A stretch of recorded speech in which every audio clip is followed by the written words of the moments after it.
Hello, नमस्कार साथियों। मैं हूँ रामधन। आज अपन अध्ययन करेंगे भूगोल विषय का। एक हमारा टॉपिक रहेगा ग्लोब में अक्षांश और देशांतर रेखाओं की स्थिति। ग्लोब में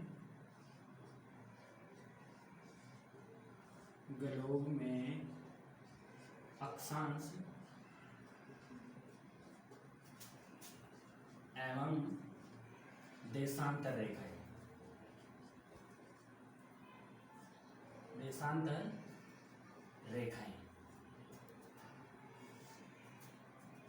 साथियों, आज अपन अध्ययन करेंगे कि ग्लोब। अब एक ग्लोब की जरूरत क्यों पड़ी? ग्लोब क्या है?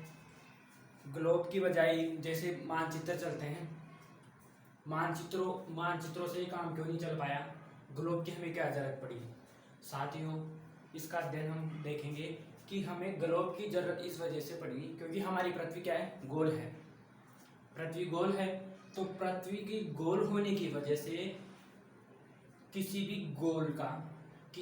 गोल वस्तु का नक्शा वैसे के वैसे सरफेस पे नहीं बनाया जा सकता उसमें, क्योंकि जैसे जैसे उसको खोलोगे बीच से तो बन जाएगा, लेकिन साइडों से और ऊपरी टॉप पॉइंटों से बनाने में उसको दिक्कत आती है। तो जैसे हमारी पृथ्वी को भी एक जो ग्लोब है वह एक मानकीकृत रूप में देखा गया है।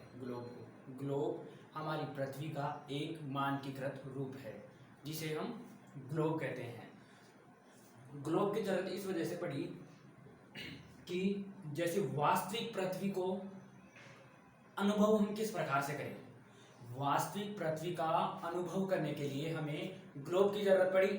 तो ग्लोब बनने के बाद ग्लोब का निर्माण कब हुआ? जैसे माना ग्लोब बना लिया कब? 1492 में मोर्टन ने बनाया ग्लोब। अब साथियों, ग्लोब को एक सरफेस पे उतारना बहुत मुश्किल काम है उस समय, आज भी। बट आज कई तरह की विधि आ गई। जैसे मानो एक ग्लोब आकृति काल्पनिक रूप से बनाता हूँ, एक चित्र बनाता हूँ ग्लोब का।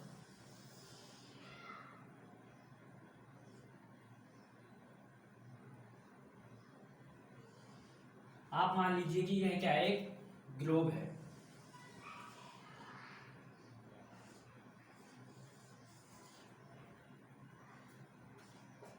ग्लोब साथियों, ग्लोब ऐसा होता है, आपको झुका हुआ सा प्रतीत हो रहा है। ग्लोब रियल में हमारी पृथ्वी भी झुकी हुई है। यह 23.5 डिग्री झुकी हुई है और धरातल से 66.5 डिग्री का कोण बनाती है। ठीक है। तो साथियों, इस ग्लोब को, हमारी पृथ्वी को एक गोल रूप है, उसको हम सरफेस पे कैसे उतारें? एक समतल जगह पर, समतल कागज पर उतारने के लिए निम्न विधियों के माध्यम से उतारा। जैसे वो अपने इस टॉपिक में नहीं है, बट थोड़ी सी जानकारी दे देता हूँ। एक तो होता है बेलनाकार प्रक्षेप, खमध्य प्रक्षेप, रूढ़ प्रक्षेप, और एक होता है शंक्वाकार प्रक्षेप। बेलनाकार प्रक्षेप जो जैसे बेलन, जहां की आकृति बेलन की तरह है पृथ्वी, बेलनाकार है। यहां तक का तो मानिए बेलनाकार, ये इन विधियों के माध्यम से आता है। बेलनाकार, फिर रूढ़, फिर खमध्य और फिर शंक्वाकार। शंक्वाकार का मतलब शंकु की आकृति की तरह, ऐसे, यानी जो किनारों पर रहेगा, उन्हें शंक्वाकार विधि के माध्यम से समतल पटल पे उतारा जाता है। एक इस प्रकार से हमारा जो आप देखते हो संसार का, भारत का, किसी प्रकार का संसार का जो मैप देखते हैं अपन, वो इनमें एक निश्चित पैमाना लिया जाता है, उस पैमाने के आधार पर बनाया जाता है। क्योंकि नहीं तो अगर मान लो आप इस क्षेत्र को तो बड़ा हो जाएगा, इस क्षेत्र को लोगे तो ये बिल्कुल छोटा सा प्रतीत होगा, उसको अपन देख ही नहीं पाएंगे, उसके ऊपर, तो इस वजह से इन निम्न विधियों का उपयोग किया जाता है और इन सब का अलग अलग पैमाना लिया जाता है। उस पैमाने के आधार पर एक समतल इस जगह पर समतल समतल समतल स्थान पर इस पृथ्वी के मानचित्र को उतारा जाता है। तो इस वजह से हमें ग्लोब की जरूरत पड़ी। ग्लोब की जरूरत क्योंकि हम जब सरफेस जगह पर देखते हैं अपन, तो अपन देखते हैं कि जैसे मान लो ये तो इतनी जगह है, ये इस देश के बराबर, बट रियल में देखें ना अपन, तो रियल में अपन ग्लोब पे देख पाते हैं। ग्लोब पे देखने से हमें पता चलता है कि हाँ ये इसका क्षेत्रफल इतना कम है, इस जगह का ज्यादा है। तो इस प्रकार से हमें ग्लोब की आवश्यकता पड़ी, क्योंकि वास्तविक स्थिति हम ग्लोब के ऊपर देख सकते हैं पृथ्वी की। तो इसी वजह से हमें ग्लोब की आवश्यकता पड़ी और ग्लोब का आविष्कार कब हुआ? 1492 के अंदर मोर्टन ने किया था। अब ग्लोब तो बन गया माना, और सबसे बड़ी बात यह है कि पृथ्वी गोल है, और गोल चीज को आप किसी को भी एक साथ पूरी को नहीं देख सकते। कहां से देखोगे ऊपर का देख पाओगे, जहां से आप देख रहे हो उस साइड के जस्ट सामने का देख, उसका अपोजिट का नहीं दिख पाता कुछ भी। तो इन सब चीजों का अध्ययन करने के लिए हमें ग्लोब का बहुत आवश्यकता पड़ी और इस प्रकार से ग्लोब का आविष्कार हुआ। ग्लोब का आविष्कार हो गया। ग्लोब का आविष्कार होने के बाद अब पृथ्वी बहुत बड़ी है, तो पृथ्वी का एक प्रत्येक जगह और प्रत्येक स्थान पर किस प्रकार की जलवायु पाई जाती है, उन सभी का विश्लेषण करने के लिए कौन कौन सी जगह किस प्रकार की जलवायु पाई जाती है और कौन सी जगह पर सूर्य कब अस्त होता है, कौन सी जगह पर कब उगता है, क्योंकि पृथ्वी हमेशा घूमती रहती है अपने अक्ष पर। तो अपने अक्ष पर घूमने की वजह से अपने अक्ष पर भी घूमती है और अपने कक्ष में भी घूमती है पृथ्वी। तो अपने अक्ष पर घूमने से पृथ्वी का दिन रात बनता है और अपने कक्ष पर घूमने से पृथ्वी का वर्ष बनता है, यानी पृथ्वी अपना खुद का एक चक्कर पूरा कर पाती है। पृथ्वी अपना खुद का एक चक्कर पूरा कर पाती है अक्ष पर, और कक्ष के अंदर पृथ्वी सूर्य के चारों ओर चक्कर लगाती है। अपनी कक्षा के अंदर पृथ्वी सूर्य के चारों ओर चक्कर लगाती है और पृथ्वी अपने अक्ष पर जो 3 अक्ष, एक तो होता है अक्ष और एक तो है कक्ष।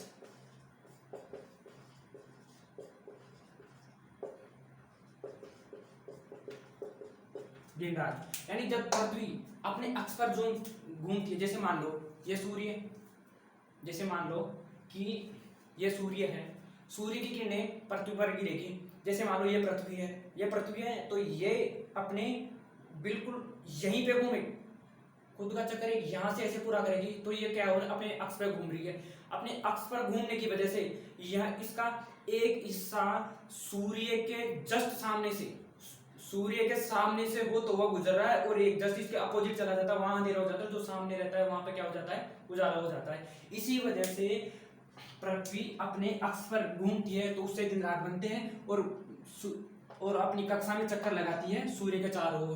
तो सूर्य के चारों ओर चक्कर अपने कक्ष में लगाती है। इसका अध्ययन हम नेक्स्ट क्लास में करेंगे।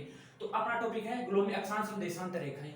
तो ग्लोब में अक्षांश और देशांत रेखाओं की आवश्यकता हमें इस क्यों पड़ी भाई? अक्षांश की हमें क्या जरूरत पड़ी, देशांत रेखाओं की हमें क्या जरूरत पड़ गई भाई? ग्लोब का तो अपन ने देख लिया भाई, ग्लोब की हमें जरूरत क्यों पड़ी? क्योंकि पृथ्वी को वास्तविक रूप से हम देख नहीं सकते, पूरी को देख नहीं सकते, क्योंकि पृथ्वी के कई टॉप पे है, कई इधर है। तो गोले के अंदर पूरी चीज को देखने के लिए, उसका वास्तविक अनुभव करने के लिए हमें ग्लोब की आवश्यकता पड़ी।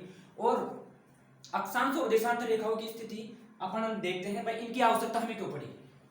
चलो अपन देखते हैं अक्षांश और देशांत रेखाओं की हमें आवश्यकता क्यों पड़ी।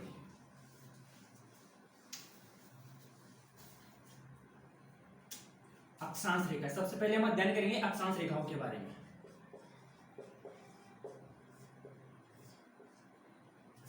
साथियों, ग्लोब की आवश्यकता हमें पता लगी, अब हम देखते हैं अक्षांश रेखाओं के बारे में। अक्षांश रेखाएं पृथ्वी पर, चित्र बना के दिखाता हूं। मान लीजिए ये हमारी क्या है? पृथ्वी।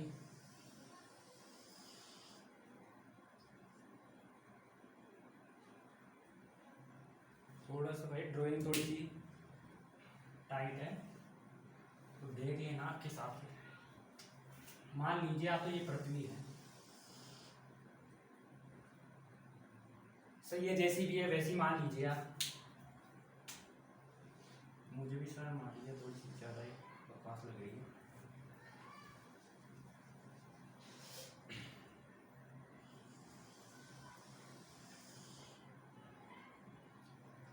मान लीजिए पृथ्वी, ये अपनी पृथ्वी है सपोज कीजिए, तो पृथ्वी पर सेंटर से 0 डिग्री अक्षांश। साथियों ये अक्षांश क्या है, पूर्व से पश्चिम की ओर खींचे जाने वाली रेखाओं को क्या कहते हैं, अक्षांश रेखाएं। किन्हें कहते हैं, पूर्व दिशा से पश्चिम की ओर खींची जाने वाली रेखाओं को अक्षांश रेखाएं कहते हैं। अक्षांश रेखाएं कोई पृथ्वी के ऊपर कोई दीवार लगाई हुई नहीं है, ना कोई गड्ढा खोद के निकाली हुई नहीं है, यह ओनली काल्पनिक है, जिनका अध्ययन हम जो किस पर खींची गई है, ग्लोब के ऊपर, ग्लोब के ऊपर खींची गई है, यह काल्पनिक रेखाएं हैं। इनका अध्ययन हम ग्लोब के माध्यम से अच्छी तरह से कर सकते हैं। जैसे देखते हैं अक्षांश रेखाएं पूर्व से पश्चिम की ओर खींची गई है, अक्षांश रेखाओं के माध्यम से जलवायु का निर्धारण किया जाता है। साथियों मानव को रहने के लिए यानी अलग अलग महाद्वीपों में अलग अलग जीव निवास कर अलग अलग तरह के जीव निवास करते हैं। जैसे विषुवत रेखा पर उष्णकटिबंधीय क्षेत्र रहेगा, उससे ऊपर उपोष्ण कटिबंधीय रहेगा, उससे ऊपर शीतोष्ण कटिबंधीय क्षेत्र रहेगा। तो साथियों जैसे मान देते हैं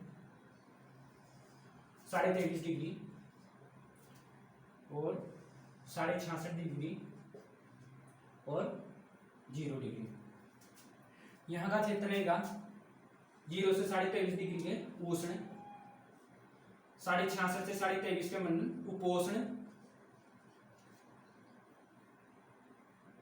उपोष्ण और 66.5 से 90 के बीच में शीतोष्ण कटिबंध और जोड़ देना इनके आगे, कटिबंध है, ये है यहां से यहां तक का क्षेत्र। ओके, यानी इस प्रकार से वैसे सेम वैसे ही नीचे है 23.5 डिग्री 66.5 और 90, वही नाम नीचे है सेम। और साथियों इनके आगे कटिबंध इस वजह से जुड़ा हुआ है कि इन दोनों यानी अक्षांश रेखाओं की एक अक्षांश से दूसरी अक्षांश रेखा के मध्य की दूरी को किस नाम से जाना जाता है, कटिबंध के नाम से। यानी कटिबंध देख लेना, कटिबंध के नाम से जाना, एक अक्षांश से दूसरी अक्षांश के बीच की जो दूरी होती है उन्हें कटिबंध के नाम से जाना जाता है। तो मैं लिख के देता हूं, दो अक्षांशों के मध्य की दूरी बराबर कटिबंध। दो अक्षांशों के मध्य की दूरी कटिबंध कहलाती है और इनकी दूरी कितनी होती है, 111 किलोमीटर लगभग।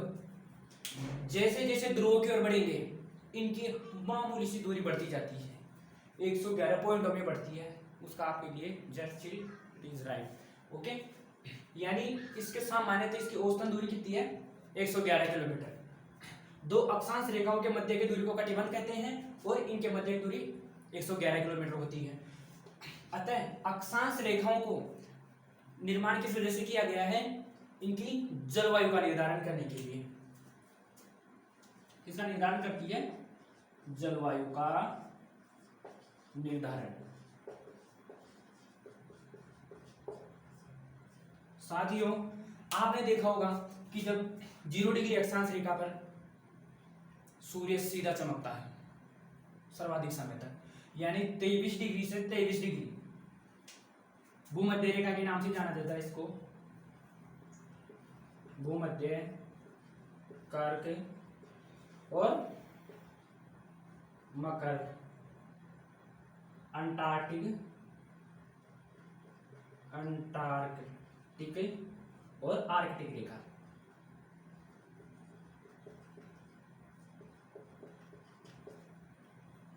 ओके, यानी भूम कर्क रेखा से मकर रेखा के बीच में सूर्य सीधा चमकता है, उसके बाद में सूर्य की किरणें तिरछी पड़ती है पृथ्वी पर। तिरछी का मतलब जैसे मान लीजिए आप कोई भी चीज है, जैसे मान लीजिए एग्जांपल ये है, ये मान लो सूर्य की किरण है, ये पृथ्वी है, अब CD, जैसे मान लो इसके अंदर CD तो बिल्कुल CD इसके अंदर बिल्कुल CD प्रवेश करेगी, तो इसका क्षेत्रफल कितना आ रहा है, इतना। ये मान लीजिए ये पृथ्वी है और ये इसके ऊपर का जलवायु इसकी, ये क्या मान लीजिए इसका सौरमंडल, यानी इसकी विभिन्न विभिन्न गैसें मान लीजिए सौरमंडल के अंदर जो उपस्थित गैसें हैं, धूल कण, वाष्प कण और विभिन्न प्रकार की गैसें। तो मान लीजिए जैसे पृथ्वी सूर्य की सीधा चमका और सीधा इसको ओनली इतना सा जगह वो दूरी तय करनी पड़ती है। और जैसे मान लो तिरछी, जैसे मान लो यहाँ से 23 डिग्री तक की गई और फिर उसके बाद में जैसे मान लो सूर्य की किरणें जैसे तिरछी गिरे, जैसे मान लो इधर से गिर रही है, तिरछी गिर रही है, तो इसको इतना ज्यादा सरफेस दूरी तय करनी पड़ेगी। तो इसका मतलब क्या है, यहाँ पर जो जलवायु उपस्थित है, यहाँ के जो धूल के कण और वाष्प कण और विभिन्न प्रकार की गैसें हैं जो एक थोड़ी सी दूर में से प्रवेश करनी पड़ रही है, वहां पर किरणें सूर्य की सर्वाधिक मात्रा में पहुंचेगी। और जो जितनी ज्यादा दूरी करके पृथ्वी पर पहुंच रही है, तो वो क्या है, जलवाष्प और इन कणों के गैसों के द्वारा क्या है, सूर्य की किरणों को अवशोषित कर लिया जाता है। तो पृथ्वी तक इन ध्रुवों पर जाते जाते बहुत कम मात्रा में पहुंच पाती है, कई कई जगह ऐसी जहाँ बिल्कुल भी नहीं पहुंच पाती। तो इस वजह से पृथ्वी पर किरणें असमान तरीके से पड़ती है। तो इस प्रकार से जलवायु पृथ्वी पर विभिन्न प्रकार की पाई जाती है। जैसे यहाँ पर 0 डिग्री पर उष्णकटिबंधीय जलवायु पाई जाती है, यहाँ पर सर्वाधिक गर्मी पड़ती है, सर्वाधिक वर्षा भी यही होती है। तो इस वजह से यहाँ पर गर्मी के इलाके होते हैं। इससे थोड़े से ऊपर जाओगे उपोष्णकटिबंध, यहाँ पर सर्दी और गर्मी दोनों की अनुकूल दशाएं पाई जाती है।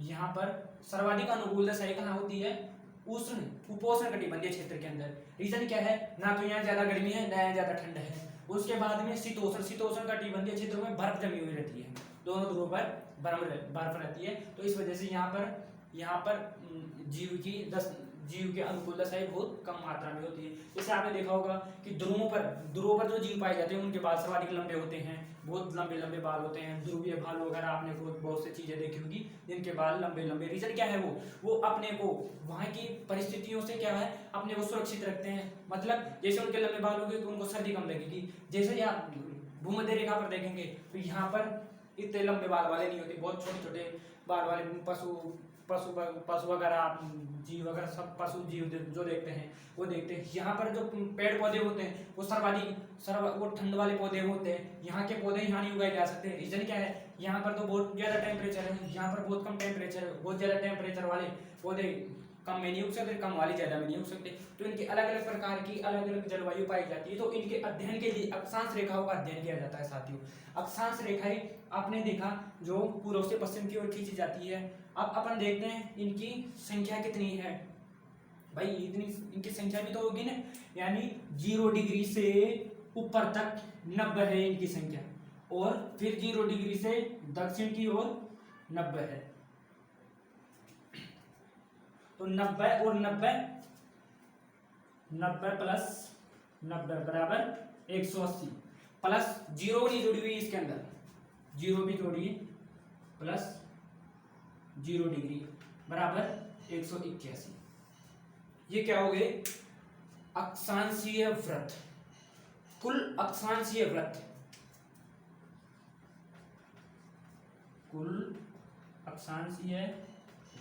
कितने हो गए, 181।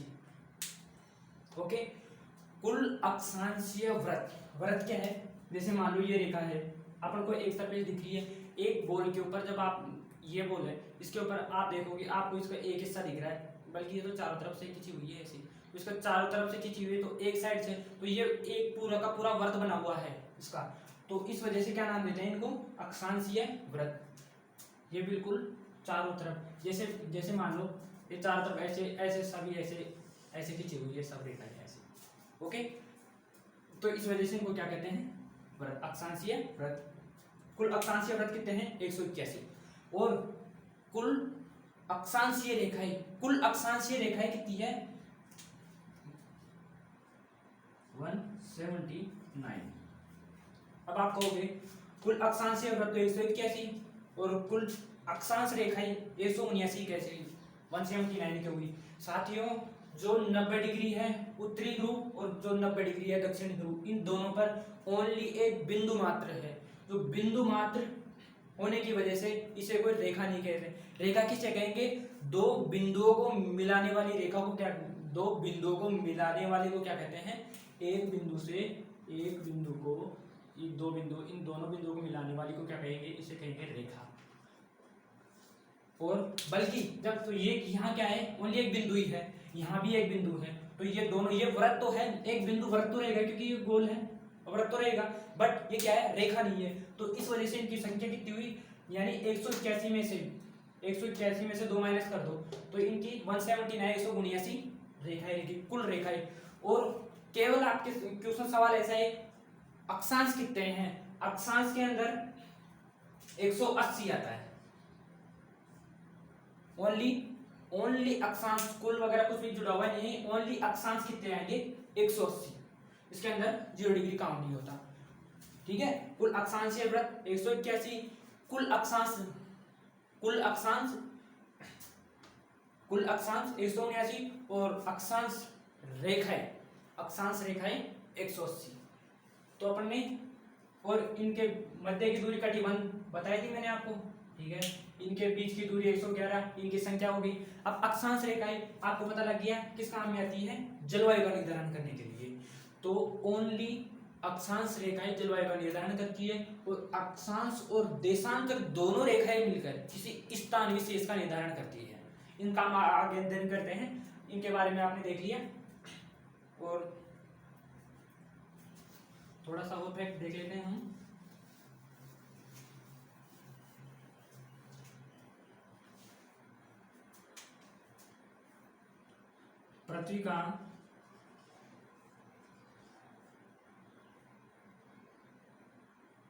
पृथ्वी की परिधि 0 डिग्री अक्षांश की, 0 डिग्री अक्षांश की परिधि 40,077 किलोमीटर है। साथियों, इसकी परिधि कितनी है? 40,077।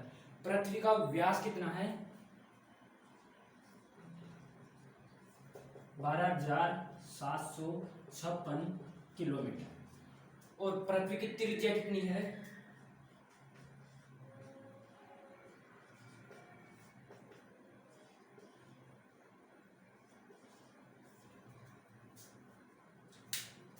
यानी आपने देखा कि पृथ्वी का परिधि, अक्षांश परिधि, मान लीजिए ये वृत्त है, वृत्त यानी ये 0 डिग्री अक्षांश रेखा है, ये भी एक वृत्त ही है। जो जैसे आपने गोला देखा तो पूरे गोले के ऊपर आ रही है, तो ये भी क्या है? एक वृत्त है। इसकी कुल लंबाई कितनी है? 40,077 किलोमीटर। और इसका व्यास बिल्कुल सीधा होता है, यानी केंद्र से गुजरता हुआ परिधि को, केंद्र से गुजरता परिधि को दोनों आपस में दोनों तरफ मिलाने वाली रेखा को व्यास कहते हैं। तो ये व्यास कितना है? 12,756 किलोमीटर। इसका व्यास कितना है पृथ्वी का? यहाँ से यहाँ तक इसकी सीधी रेखा मापी जाए तो बिना गोले के, गोले में तो 40,077 किलोमीटर है, और बिल्कुल सीधी रेखा कितनी है ये? इसका व्यास 12,756 किलोमीटर। और इसकी त्रिज्या कितनी है? 12,668 किलोमीटर है। ये भी किलोमीटर में है, ओके। त्रिज्या देख ली अपने, पृथ्वी की त्रिज्या 6378, व्यास 12,756 किलोमीटर, और परिधि 40,077 किलोमीटर। चलो, ये हो गई हमारी अक्षांश का समझ लिया अपन ने भाई, ये क्या काम आती है? जलवायु का निर्धारण करने के लिए। और अब अपन अध्ययन करेंगे देशांतर रेखाओं के बारे में।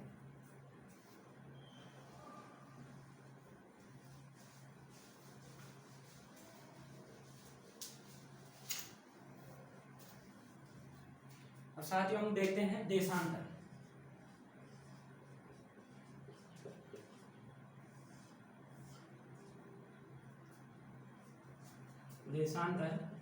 रेखाएं, जैसे साथियों ये पृथ्वी है,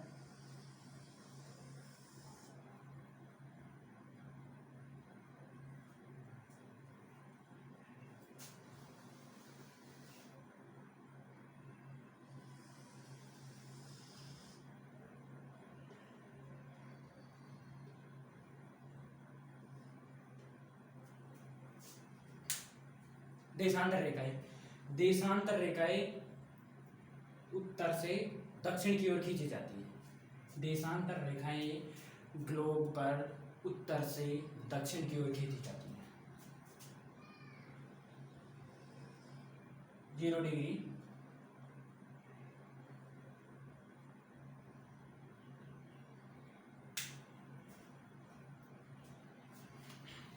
0 डिग्री देशांतर रेखा। साथियों देशांतर रेखाओं की हमें क्या आवश्यकता पड़ी। मान लीजिए अक्षांश रेखाएं के तो हमने देखा अध्ययन किया कि अक्षांश रेखाएं पृथ्वी पर जलवायु का निर्धारण करती है, कौन कौन से स्थानों पर किस किस जगहों पर कैसी कैसी जलवायु पाई जाती है। देशांतर रेखाएं साथियों पृथ्वी पर समय का निर्धारण करती है, समय का निर्धारण करती है। जैसे 0 डिग्री ग्रीनविच शहर से निकल रही है, ये 0 डिग्री देशांतर रेखा ग्रीनविच शहर से निकल रही है, जो कि प्रशांत महासागर से निकाली गई है। प्रशांत महासागर से 8 बार मोड़कर निकाली गई है।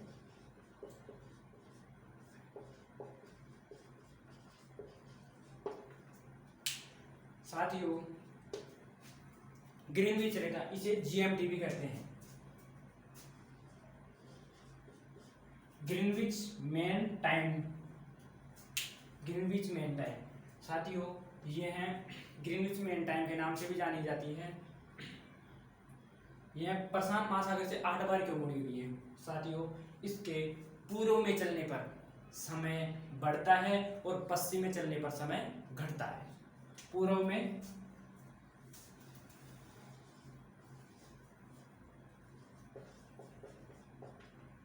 और पश्चिम में माइनस होता है। यानी इस रेखा से जीएमटी रेखा से पूर्व में चलने पर समय बढ़ता है और पश्चिम में चलने पर समय घटता है। इसका मोड़ने का सबसे बड़ा रीजन ये रहा साथियों, ये भी एक काल्पनिक रेखाएं हैं, ये कोई वास्तविक रूप से नहीं दिखती, ये ओनली काल्पनिक रेखाएं हैं। काल्पनिक रेखाएं ये क्या है, ये इसे स्थल भाग से नहीं निकाला गया है।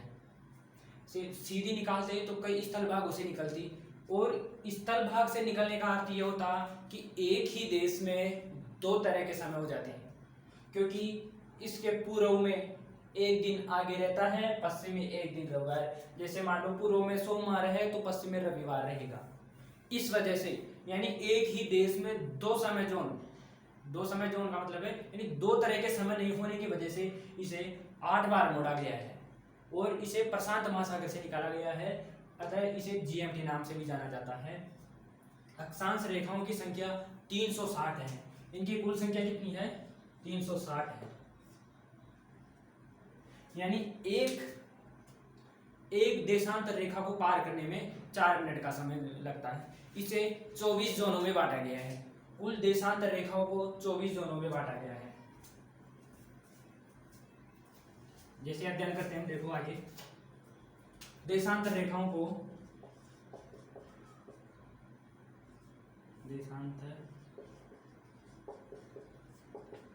360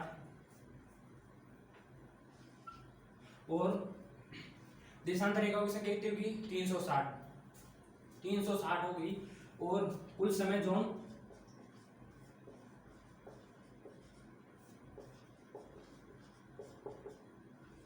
24 है। कुल कितने समय जोन है, 24 समय जोन है। समय जोनों को किस आधार पर बांटा गया है, यानी 30 वो अध्ययन करते हैं। देखिए आइए, यानी 360 में 24 का भाग देंगे, 12 दूना 24, 12 36, 30 और 15, यानी 15 देशांतर रेखाएं। 15 देशांतर रेखाओं पर एक समय जोन है।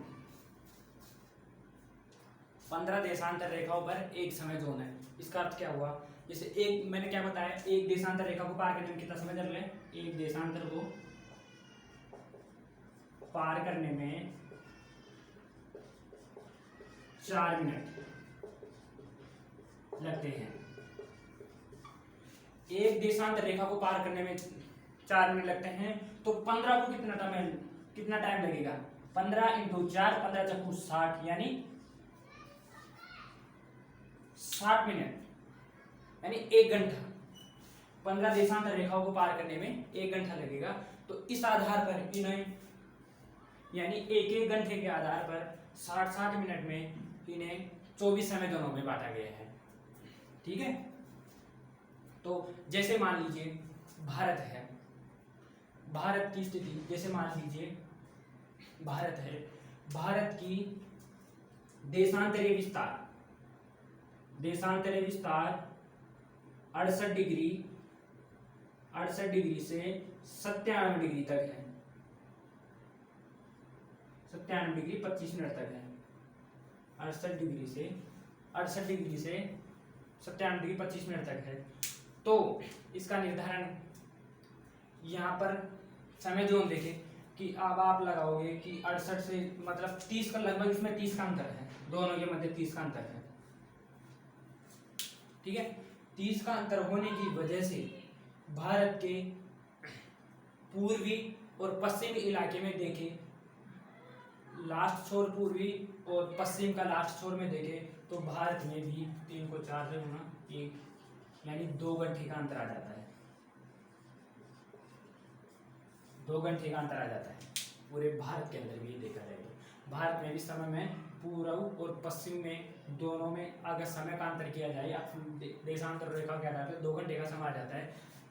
इसका रीजन भारत में इनका सॉल्यूशन यह किया गया है कि भारत में एक ही समय जोन रेखा रखी गई। क्या?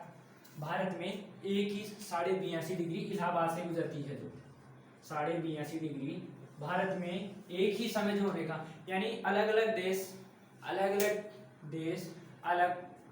अलग अपने हिसाब से अलग अलग समय जोन रखते हैं। यानी जैसे कई देश तो एक से अधिक भी रख लेते हैं। रूस जैसे क्षेत्र में अधिक क्षेत्रफल होने की वजह से वहाँ पर एक से अधिक समय जोन है। भारत में ओनली एक ही समय जोन है, जो कि हमारे 82.5 डिग्री रेखा को, देशांतर रेखा को आधार मानकर भारत का समय का निर्धारण किया जाता है। यानी भारत में अब देखिए आप GMT से भारत कहाँ है? पूर्व के अंदर, उत्तर पूर्व में स्थित है। ये 0 डिग्री अक्षांश और ये देशांतर। तो अब आपने देखा है कि भारत का समय 5.5 घंटे आगे है। यानी आपने GMT से भारत का समय कितना आगे है? 5.5 घंटे। अब उसका आप कैसे पता लगा? इसका देखो कॉन्सेप्ट, देखो रीजन क्या है। 82.5 डिग्री से माना गया है। 82.5 एक डिग्री में कितना समय? एक देशांतर को पार करने में 4 मिनट। 82 इंटू 4 करो। 82 इंटू 4, 4 दूनी 8, 8 चौक 32, 8 चौक 32। और एक देशांतर को पार करने में 4 मिनट, आधे देशांतर को पार करने में 2 मिनट। 28 और 2 330, 330 हो गई। ये क्या हो गई? 330। अब 330 में 60 का भाग दो।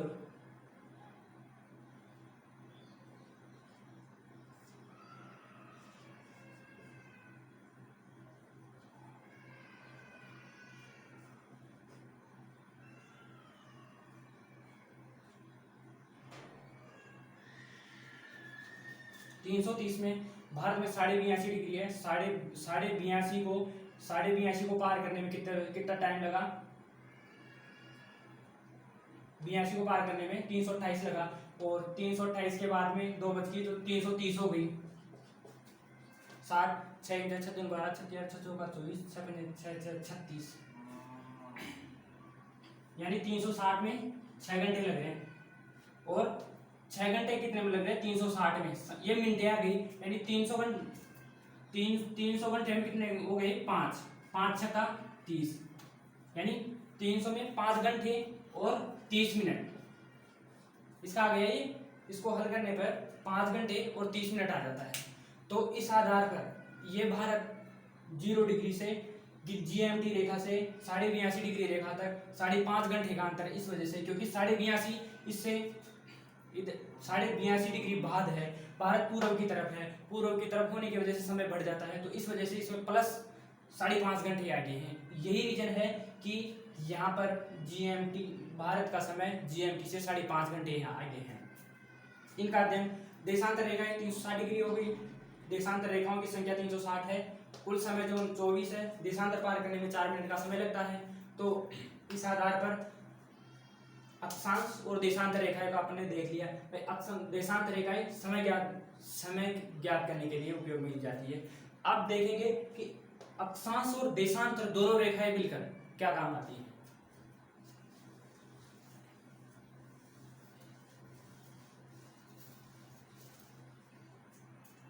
अक्षांश और देशांतर दोनों रेखाएं मिलकर साथियों किसी स्थान विशेष का प्रदर्शन करती है। जैसे मान लो गूगल मैप देखा आपने, अक्षांश प्लस देशांतर स्थान को दर्शाती है,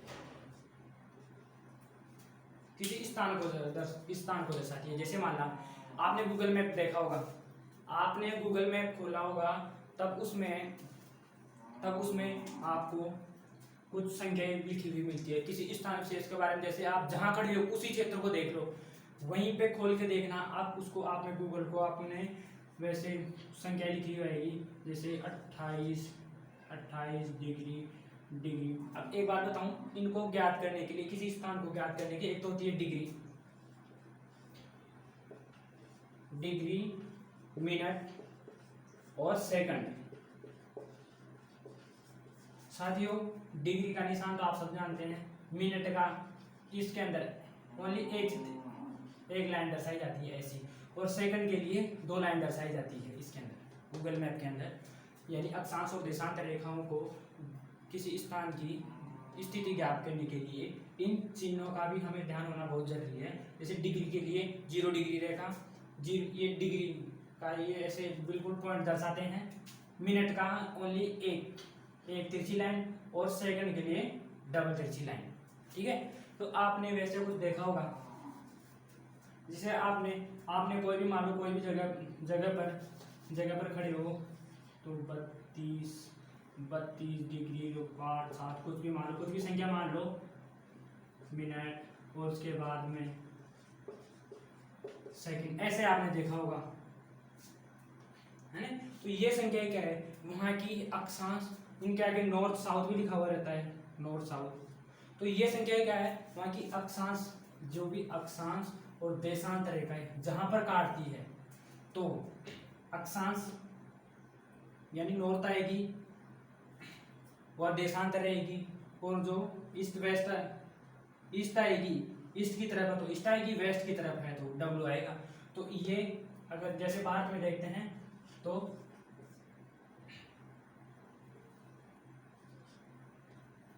ऐसे निशान आएंगे इधर EW, और अगर पश्चिम की तरफ देखेंगे अपन तो